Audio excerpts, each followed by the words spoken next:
Place props in Track Studio is where you're going to go to do the bulk of your beautification. This controls all the buildings, animals, anything that you put down outside of terrain is going to be in the Place Props section. You have a lot of props to choose from here. Each theme has its own set of props, so be sure to check out the different themes.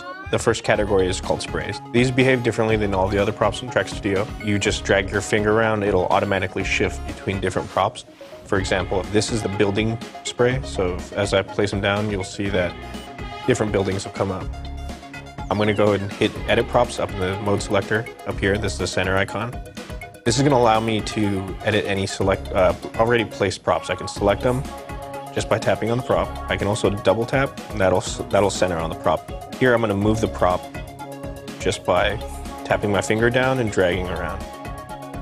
I can also do the pinch and spread gesture, which will control the scale of the prop. Some of the camera views offer different functionality based on which view you're in. Camera view 1, if I do the rotate gesture, it's going to tilt it forward like that. And then you can also use it to move around, and scaling is really easy to do in camera view 1. Camera view 2, this is the camera I use to modify the height of a prop.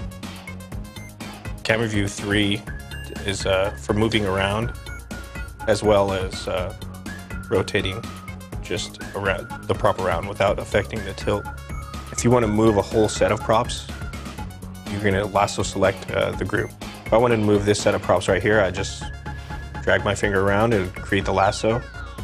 And now I've got this group of props selected. So I can either move this individual group of props, or I can copy this group of props by hitting the copy button. And now when I drag it out, an identical set of props is now created, and I can just drop those anywhere.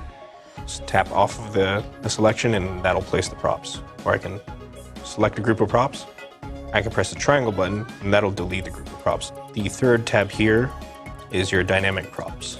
Now these are all the ones that are animated, they have triggers associated with them.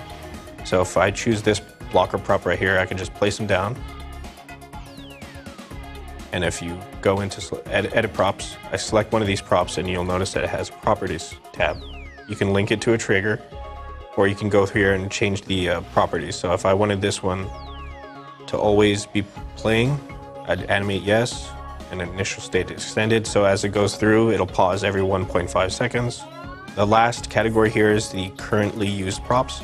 So this is important because it helps keep your budget under control.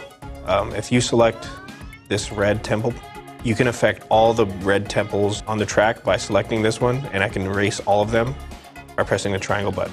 And now those props are freed up from the budget. The last thing I'll talk about is the cross-theming.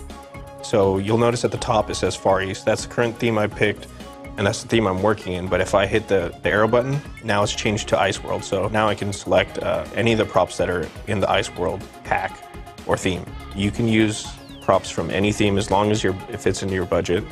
That's it for the Place Props tutorial in Track Studio. Feel free to explore the different packs, the different themes, and have fun.